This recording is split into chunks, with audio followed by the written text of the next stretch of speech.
सरकारी नौकरी की तैयारी करने के लिए सब्सक्राइब कीजिए मेरे चैनल रीजनिंग क्लासेस को और लेटेस्ट इन्फॉर्मेशन के लिए घंटा बटन जरूर दबाएं।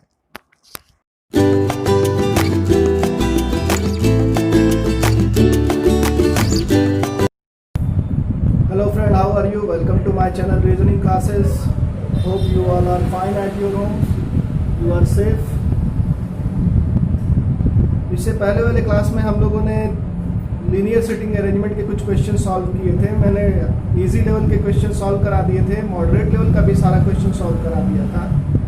आज मैं हाई लेवल का क्वेश्चन सॉल्व कराऊंगा कि कैसे क्वेश्चन आते हैं। अगर आपने मेरा चैनल अभी तक सब्सक्राइब नहीं किया है तो प्लीज़ सब्सक्राइब कीजिए, लाइक कीजिए और शेयर कीजिए और अपने फ्रेंड्स के बीच में मेरे चैनल को शेयर कीजिए। रीजनिंग क्लासेस एक ऐसा यूट्यूब प्लेटफॉर्म है जहाँ मैं सिटिंग अरेंजमेंट पजल्स के क्वेश्चंस को पूरे अच्छे तरीके से डेमोन्स्ट्रेट करके एलेबोरेट करके बताता हूँ। मेरा फोकस मेनली सिटिंग अरेंजमेंट और पजल्स पे ही है जो बच्चे समझ नहीं पाते हैं। मैंने बहुत सारे यूट्यूब चैनल को देखा है, एनालाइज किया है, मैंने देखा है कि बहुत ही थोड़ा सा अच्छे से नहीं बताते हैं, जिससे बच्चों में बहुत प्रॉब्लम रहती है, उनको समझने में बहुत प्रॉब्लम होती है। इसलिए मैंने सोचा कि मैं सिटिंग अरेंजमेंट को बिल्कुल इजी से इजी तरीके से समझाऊंगा और जितने टाइप के क्वेश्चन आते हैं कॉम्पिटिटिव एग्जाम्स में उन सबको सॉल्व करके बताऊंगा क्या तरीका होता है उनको सॉल्व करने का। चलिए आज का सेशन शुरू करते हैं। आज मैं बताऊंगा पैरेलल रो सिटिंग अरेंजमेंट, यानी कि दो रो में जब लोग बैठते हैं तो उसमें कैसे अरेंजमेंट हमको करना रहता है। जैसा कि बोर्ड पे क्वेश्चन दिख रहा है, 12 people are sitting in two parallel row, यानी कि दो रो में 12 लोग बैठे हैं, यानी कि 6 एक तरफ और 6 एक तरफ। रो 1 में जो बैठे हैं P Q R S T and V है जो साउथ की तरफ देख रहे हैं, और रो 2 में A B C D E and F जो कि नॉर्थ में देख रहे हैं। S sits third to the right of Q, ये स्टेटमेंट दिया हुआ है। इधर S और Q sit at extreme end, या तो S और या फिर Q extreme end पे बैठा है। The one who faces Q, जो Q को फेस कर रहा है, वो sit second to the right of E, वो second to the right of E है। Two people sit between B and F, B और F के बीच में दो लोग बैठे हुए हैं। Neither B nor F sit at extreme end of the line, ना तो B और ना ही F एक्सट्रीम एंड पे बैठा है। The immediate neighbour of B faces the person who sits third to the left of P, जो B का immediate neighbour है वो third to the left of, यानी कि P के लेफ्ट में थर्ड में बैठा है। R एंड T जो है इमीडिएट नेबर है, एक दूसरे के अगल बगल बैठे हैं। वो C sit second to the left of है, यानी कि C जो है second to the left of A है। T does not face the immediate neighbour of D, जो D का इमीडिएट नेबर होगा उसको T फेस नहीं करेगा। अब आइए देखते हैं इसको कैसे सॉल्व किया जाता है। पहले दो लाइन बनाएंगे, 6 लोग को बैठाएंगे, 1 2 3 4 5 6, 1 2 3 4 5 6। मैंने बोला था एक और बना लेते हैं पॉसिबिलिटी के लिए, 1 2 3 4 5 6, 1 2 3 4 5 6। यही तरीका है, आपको इसी तरीके से सॉल्व करना है, बहुत जल्दी सॉल्व हो जाएगा। अब क्या कह रहा है कि रो 1 जो है वो साउथ की तरफ देख रहा है, तो ये हमारा साउथ डायरेक्शन में हो गया। ये किस में हो गया हमारा, नॉर्थ डायरेक्शन में।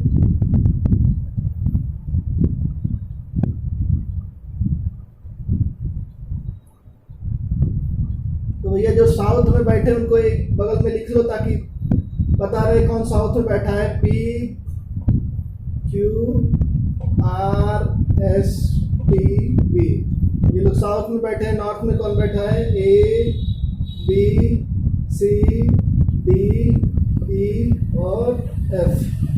कितना हो गया, हमें ये पता है कि नॉर्थ में है तो ये वाला क्या हो जाएगा, राइट हो जाएगा डायरेक्शन, और ये क्या हो जाएगा, लेफ्ट हो जाएगा। साउथ में है तो ये वाला क्या हो जाएगा, लेफ्ट हो जाएगा, और ये वाला क्या हो जाएगा, राइट डायरेक्शन में हो जाएगा।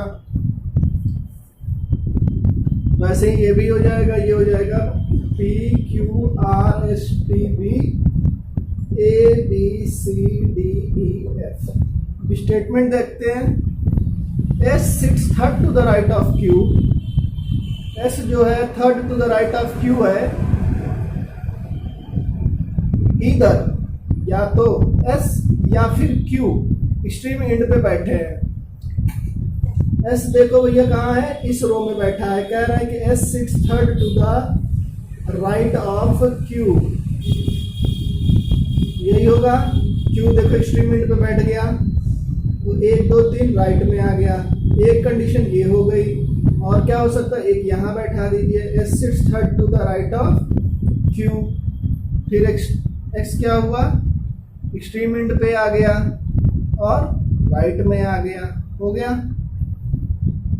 The one who faces Q, the one who faces Q, ऐसे हमें पता नहीं है ना कौन फेस कर रहा है, तो इसको बस कुछ मान लेंगे, ऐसे कर देते हैं। The one who faces Q sit second to the right of E, यानी जो भी है वो क्या बैठेगा, second to the right of E बैठेगा, second to the right of E बैठेगा। ठीक। 2 people sit between B and F, B और F के बीच में 2 लोग बैठेंगे। हम कहाँ बैठाएंगे, यहाँ बैठाएंगे या फिर यहाँ बैठाएंगे, कंफर्म नहीं है, आगे देखते हैं। B nor F sit at extreme end of the line, यानी कि B भी यहाँ नहीं बैठेगा एक्सट्रीम एंड पे, तो यहाँ भी नहीं बैठेगा एक्सट्रीम एंड पे। B और F एक्सट्रीम एंड पे नहीं बैठेंगे, ठीक है, नहीं बैठेंगे तो नहीं बैठेंगे। तो बैठेंगे कहाँ आखिर में,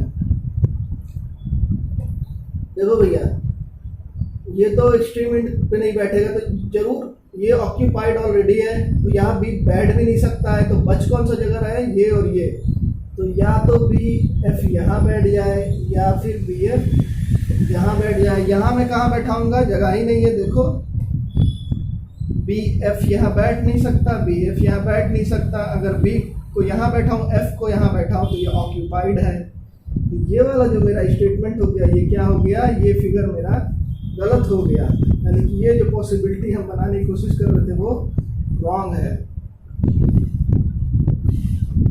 पॉसिबिलिटी से हम लोग बनाएंगे तो बिल्कुल सही बनेगा, गलत होने के कोई चांस नहीं रहेंगे, आपका टाइम वेस्ट नहीं होगा, बिल्कुल सही फिगर बनेगा। यहाँ से हमने देखा कि बी एफ, या तो बी यहाँ पर, या तो एफ यहाँ पर, या तो एफ यहाँ पर, या तो बी यहाँ पर। यहाँ से भी एक पॉसिबिलिटी निकल रही है, तो एक फिगर और फिर ऐसा ही बना लेते हैं। 1 2 3 4 5 एंड 6, 1 2 3 4 5 एंड 6, वही चीज उतार देते हैं कि यहाँ पर, एस यहाँ पर, ई यहाँ पर। बस डिफरेंस हमें क्या करना है, एक बी को यहाँ पे ले लेता हूँ और एफ को यहाँ पर ले लेता हूँ। ठीक, तो इस केस में मैं बी को यहाँ पर ले लेता हूँ और एफ को यहाँ पर ले लेता हूँ। ओके, आगे बढ़ते हैं, देखते हैं क्या लिखा है। The immediate neighbour of B faces the person who sits third to the left of P. देखो, the immediate neighbour of B faces the person who is third to the left of P. नहीं बैठ सकता क्योंकि S यहाँ पर already occupied है। तो ये वाला देखते हैं, the immediate neighbour of B faces the person who is third to the left of P. यहाँ बैठ जाएगा, यहाँ पे बैठ जाएगा, क्या हो जाएगा, पी। यहाँ पर देखा जाए, the immediate neighbour of B faces the person who is third to the left of P. है ही नहीं हमारे पास, है ही नहीं। यहाँ पर देखिए, the person immediate neighbour of B faces the person who is third to the left of, खत्म। यानी कि ये फिगर भी हमारा कट गया, बचा कौन सा, ये वाला। अब इस पे देखना, बन जाएगा। अब क्या स्टेटमेंट है, R and T are immediate neighbour of each other. R and T हमारा इसमें बैठा है, तो दो जगह कौन सा खाली दिख रहा है हमको, यहाँ दिख रहा है। R&T हमें ये नहीं पता है ना, जब भी नेबर बोले ना तो हम उसको साथ में ही रखते हैं R&T। फिर आगे हम जब स्टेटमेंट कोई दिया रहता है उससे हमें पता चल जाता है उसका जगह क्या होगा। अब देखो एक जगह बच रहा है तो कौन सी एंटिटी थी, वो B थी। आगे क्या कह रहा है, C sit second to the left of A। कौन जगह बच रहा है, ये बच रहा है, C sit second to the left of A। बचा क्या, D। अब देखिए D does not face the immediate neighbour of D। जो इमीडिएट नेबर ऑफ D है वो D को नहीं फेस करेगा, यानी कि D यहाँ से हट जाएगा, D कहाँ आ जाएगा, यहाँ पर आ जाएगा। देखा कितनी आसानी से हमारा अरेंजमेंट हो गया। तो ये वाला जो हमारा फिगर है ये 100% सही है।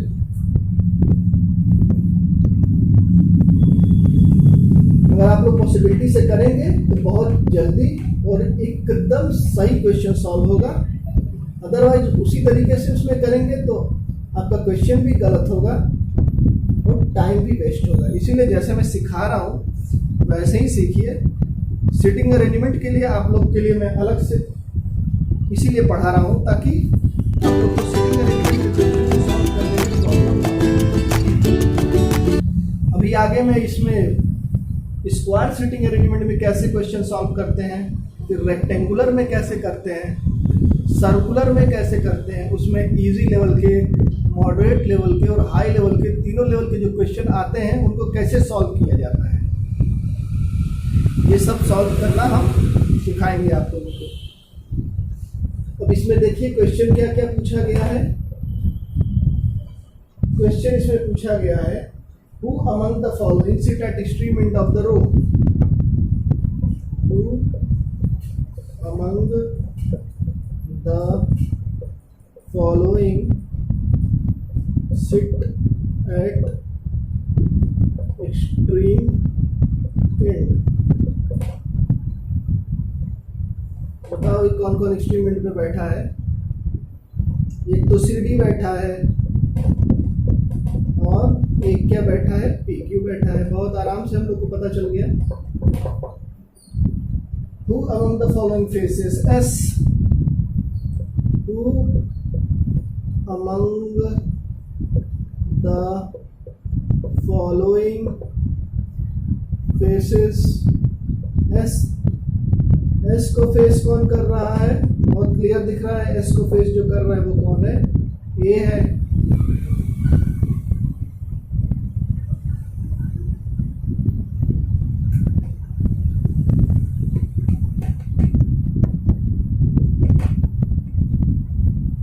थर्ड क्वेश्चन से हमें कोई लेना देना नहीं है, मैंने बताया ही है। क्वेश्चन कुछ भी हो कोई फर्क नहीं पड़ता है, अरेंजमेंट सही होना चाहिए। अगर आपका अरेंजमेंट सही है, आपने सीटिंग सही तरीके से बैठाई है तो बिल्कुल सही आंसर आएगा। How many person are sitting between B and R? How many person are sitting between B and R? B और R के बीच में भाई कितने लोग बैठे हैं, ST, यानी कि 2 लोग बैठे हैं। 2 simple.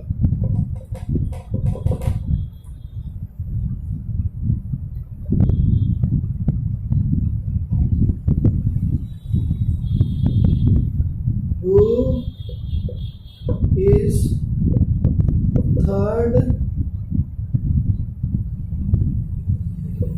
to the right of R?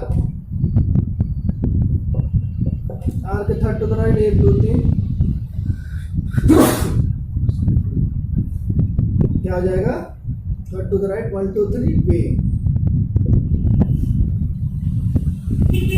बहुत ही इजी तरीके से हमारा सारा क्वेश्चन सॉल्व हो गया। तो आप लोगों ने देखा कि कैसे 2 रो के क्वेश्चन को सिटिंग अरेंजमेंट में सॉल्व करते हैं। जब 2 रो में लोग बैठे हों, एक नॉर्थ में देखिए और एक साउथ में, इस टाइप के क्वेश्चन को हम कैसे सॉल्व करते हैं। नेक्स्ट क्लास में मैं इससे रिलेटेड एक और क्वेश्चन कराऊंगा। आज के लिए बस इतना ही। Thank you for watching my channel. अगर आपने मेरा चैनल अभी तक सब्सक्राइब नहीं किया है तो प्लीज़ लाइक कीजिए, शेयर कीजिए, और अगर आपको कोई भी प्रॉब्लम होता है तो प्लीज़ कमेंट बॉक्स में मुझे कमेंट बॉक्स करके क्वेरी कीजिए, तो पूछिए मेरे से जो भी आपको पूछना हो, जहाँ भी आपको प्रॉब्लम होता है, तो मैं आप लोग को फिर से वो चीज़ बताऊंगा। देखिए, चीट सीटिंग अरेंजमेंट बहुत ही इम्पोर्टेंट टॉपिक है कॉम्पिटिटिव एग्जामिनेशंस के लिए, बेसिकली बैंक के एग्जाम के लिए। अगर आपको सीटिंग अरेंजमेंट के क्वेश्चन सॉल्व नहीं करने आ रहे तो एक तरह से समझ लीजिए कि आप कंपटीशन से बाहर हैं, क्योंकि आज के डेट में रीजनिंग में कम से कम 25 क्वेश्चन सीटिंग अरेंजमेंट में आते हैं, यहाँ तक कि प्रीलियम्स में भी आने लगे हैं। मेंस की बात तो छोड़ ही दीजिए। इसीलिए अगर आपको अपना सिलेक्शन चाहिए तो आपको सीटिंग अरेंजमेंट पे तो कमांड आना ही चाहिए।